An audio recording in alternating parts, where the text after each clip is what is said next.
A ilha de Patmos não era apenas um pedaço de terra, era o túmulo vivo da memória de um homem. João, o último dos apóstolos, apoiava-se na rugosidade fria da rocha vulcânica.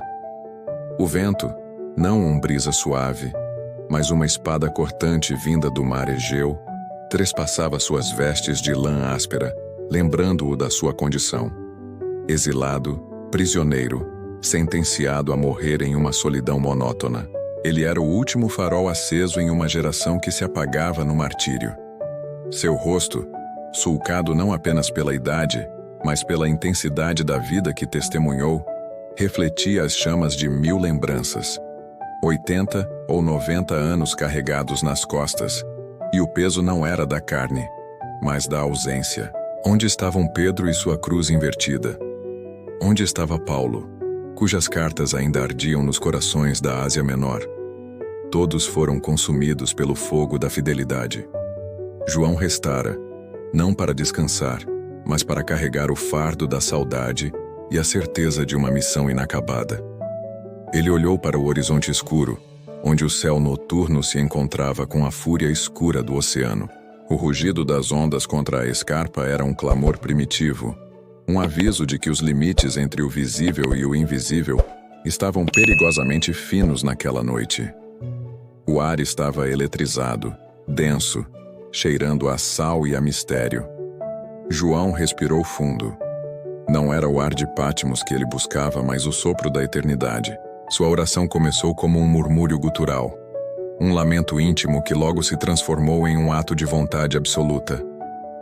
Não havia palavras bonitas ou forma ritualística. Era a conversa crua de um filho ferido com seu pai, um clamor de um guerreiro que se recusa a depor as armas. Senhor, a videira está madura, mas os ceifeiros diminuíram. Fortalece-me, mantém minha vista firme. Tua obra ainda não terminou, e eu sou teu servo até o fim da jornada. No instante em que a última sílaba vibrou, o universo respondeu. Um som irrompeu na noite. Não se assemelhava a nada que João já havia ouvido. Tinha a potência do trovão que estilhaça montanhas, mas a melodia íntima de um chamado inegável. Não era uma trombeta feita por mãos humanas, mas o eco estrondoso da autoridade, o ressoar do próprio decreto divino. A terra vibrou, a rocha estremeceu. João sentiu seu corpo físico, aquele invólucro cansado e exilado, tremer em reconhecimento involuntário da majestade que se aproximava. Então veio a luz. Não a luz do sol de meio-dia ou o brilho da lua cheia. Era uma luz viva, pura, sem fonte física, uma irradiação que parecia perfurar não apenas a escuridão, mas a própria estrutura do tempo. Ela não apenas iluminava o ambiente, ela invadia a alma, desnudando a consciência, curando e purificando ao mesmo tempo. João tentou instintivamente proteger os olhos, mas entendeu que a luz não vinha de fora. Ela surgia de um ponto além do cosmos, um ponto que agora se abria dentro de sua própria percepção. A voz falou novamente, mas desta vez era uma ordem irrevogável. Sobe aqui.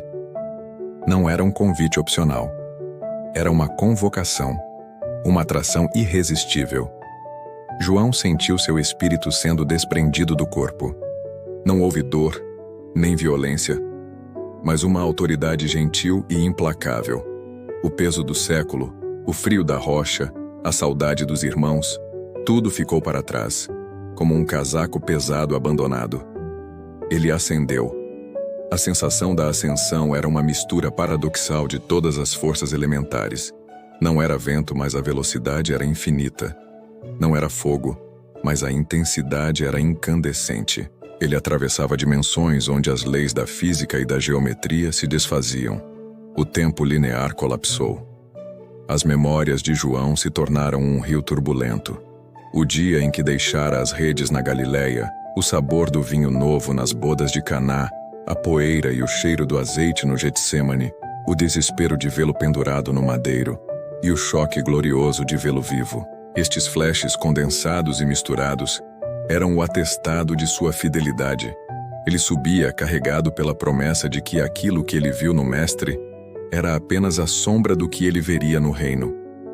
Ele ultrapassava esferas, reinos angelicais, até que a velocidade parou. Ele cessou a ascensão e o silêncio o envolveu como um manto de chumbo, pesado, mas sagrado. O silêncio que precede a palavra, a quietude que aniquila o ruído da criação para dar lugar à voz do Criador. João abriu os olhos espirituais. O que ele viu não era para ser apenas registrado, mas experimentado pela posteridade. Ele estava no centro. Não no centro do universo conhecido, mas no centro de tudo o que é e que será. Diante dele estava o trono. A palavra trono, na linguagem humana, sugere uma cadeira, uma estrutura, algo feito e limitado. O que João via era o oposto da limitação. O trono não era uma construção, era a manifestação da própria soberania, a essência do poder, a fonte de toda a autoridade. Era o ponto zero da eternidade. Ele procurou em seu vasto vocabulário alguma referência para descrever o indescritível, e só encontrou pedras. Mas não pedras terrestres. Eram pedras vivas, pulsantes, que carregavam a glória de seu ser. O trono irradiava duas cores primordiais, que se misturavam em uma dança de justiça e santidade. O jaspe vivo, uma luz pura, transparente, mais clara que o cristal de rocha mais límpido. O jaspe que João conhecia na terra era opaco. Este era um cristal luminoso que irradiava a santidade imaculada de Deus. Sua luz não apenas iluminava, ela purificava o ambiente e denunciava qualquer sombra de imperfeição. Representava a absoluta santidade e a verdade de Deus. A sardônica. Em contraste espetacular, havia a luz vermelha intensa, a cor da sardônica. Não o vermelho do sangue derramado, mas o vermelho do fogo eterno e da justiça implacável.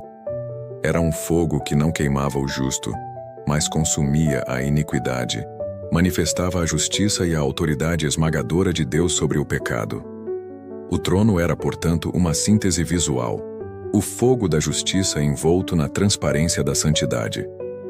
Um diamante que irradiava fogo sólido, uma visão que confirmava que Deus é luz e nele não há treva nenhuma.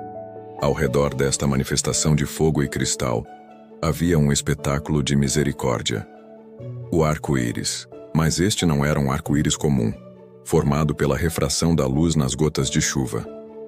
Este era um arco-íris que emanava da própria presença, e sua cor dominante era o verde da esmeralda. Era um verde vivo, profundo, que se assemelhava a um anel de esperança imutável cercando a divindade. A esmeralda representava o pacto de Deus. Era o sinal de sua fidelidade, a lembrança de que, no meio do julgamento e da santidade, simbolizados pelo fogo e pelo jaspe, sua promessa de redenção jamais seria quebrada. O arco-íris era a assinatura eterna de Deus, a garantia de que a aliança feita com a humanidade permaneceria. Cada feixe de luz verde parecia cantar: eu jamais esquecerei o meu povo, a energia e o sustento, relâmpagos, trovões e lâmpadas. Da essência do trono emanava o poder que sustentava cada átomo do universo. Relâmpagos e trovões. Eles saíam do trono não como fenômenos meteorológicos, mas como atos de vontade. Os relâmpagos eram a energia pura, os rios de força divina que se espalhavam para reconfigurar e sustentar todas as coisas. Os trovões não eram apenas barulho, eram as vozes, os decretos, os julgamentos e as revelações sendo ditados em uma linguagem que fazia o universo tremer. Era como escutar a história sendo escrita em tempo real. As 7 lâmpadas de fogo. Ardendo diante do poder central, mas sem consumir, estavam as 7 lâmpadas, a representação visual da plenitude do Espírito Santo. A Trindade se manifestava em seu poder total. Estas chamas eternas representavam o Espírito em sua totalidade de sabedoria, entendimento, conselho, fortaleza, conhecimento, temor e o próprio Espírito do Senhor. A luz que iluminava o centro não vinha do trono. Ela era o trono, e as 7 lâmpadas eram a sua irradiação completa. O que servia de piso diante desta manifestação de glória era um vasto, interminável e imóvel mar de vidro, comparável ao cristal mais puro. João o contemplou, e a mente humana tentou buscar analogias. Seria água? Não, pois era sólida. Seria rocha? Não, pois era transparente. Era algo único, um oceano de perfeição congelado em santidade. Não havia ondulações, não havia sujeira, nem reflexo distorcido. Era a representação da absoluta transparência e inalterabilidade de Deus. Na terra, o mar era sinônimo de caos e perigo. No céu, o mar era a perfeita quietude e ordem. Diante de tudo isso, João sentiu-se pequeno, mas não por insignificância. Ele se sentiu pequeno pela diferença entre sua natureza caída e a grandeza insuportável da glória. Ele estava diante de Deus, o ser imutável, e sabia que estava sobrevivendo a essa visão apenas porque estava em espírito. No centro da arquitetura celestial, junto ao trono, surgiram seres que eram a personificação da adoração incessante, os 4 seres viventes. Eles não eram meros anjos, eram a guarda de honra do trono e os arautos da santidade.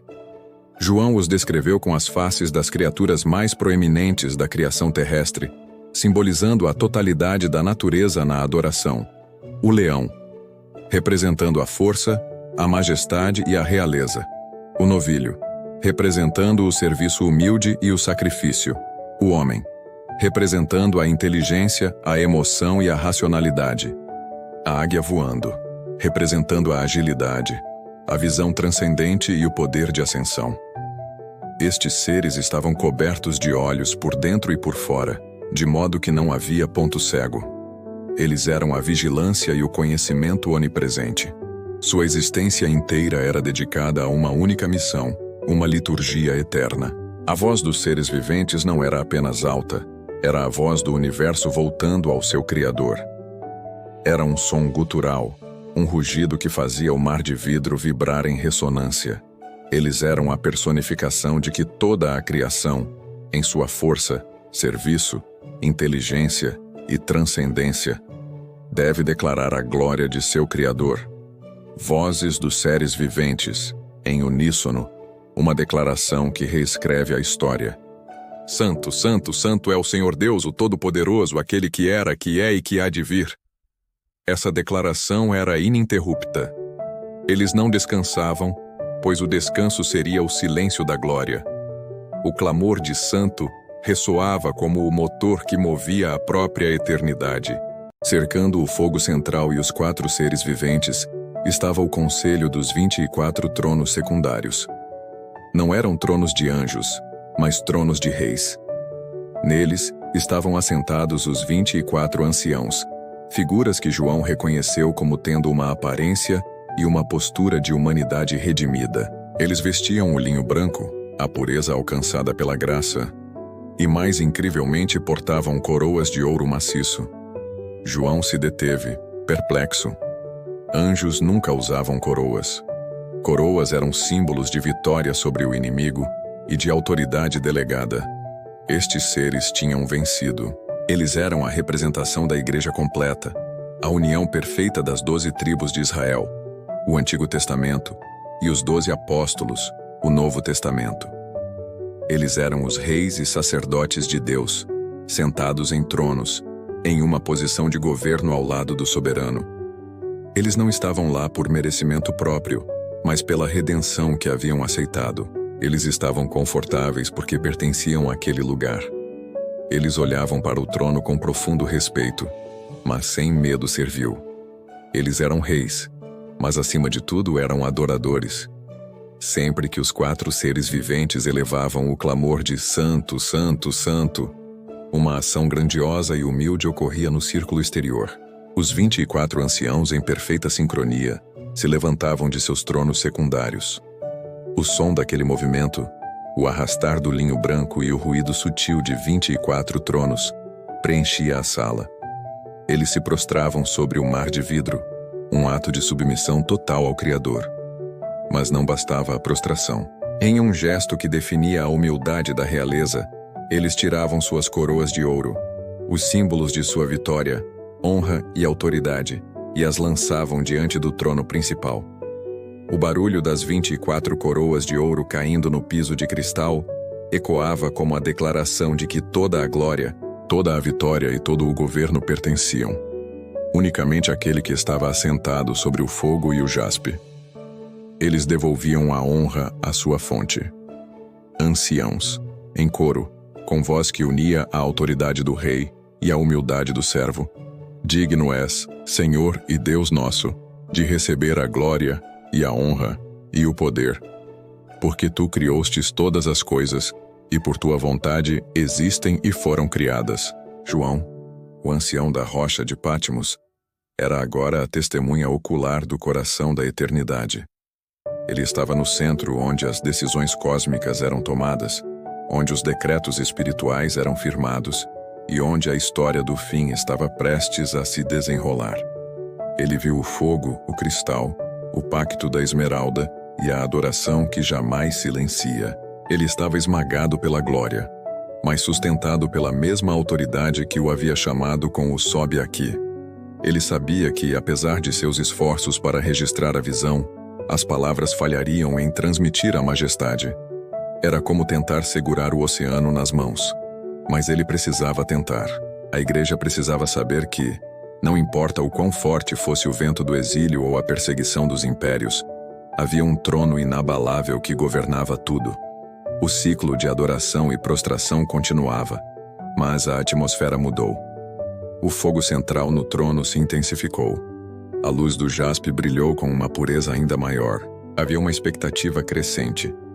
Uma quietude sagrada que indicava que algo mais, ainda mais dramático, estava prestes a ser revelado. O foco da eternidade, que estava no Criador, começou a se mover para um novo personagem. Um movimento sutil chamou a atenção de João. Uma pausa na música do céu. Uma tensão sagrada. A próxima parte da história não falaria apenas sobre o trono que governa a criação, mas sobre aquele que redime o criado. O Cordeiro estava prestes a aparecer, e com ele, o mistério do livro selado. João, o último apóstolo, curvado em espírito sobre o mar de vidro, aguardava. A visão do trono era completa, mas o propósito do trono estava prestes a ser revelado. A adoração incessante se torna um eco distante, até que apenas o murmúrio da palavra santo permanece, aguardando a próxima cena épica da revelação.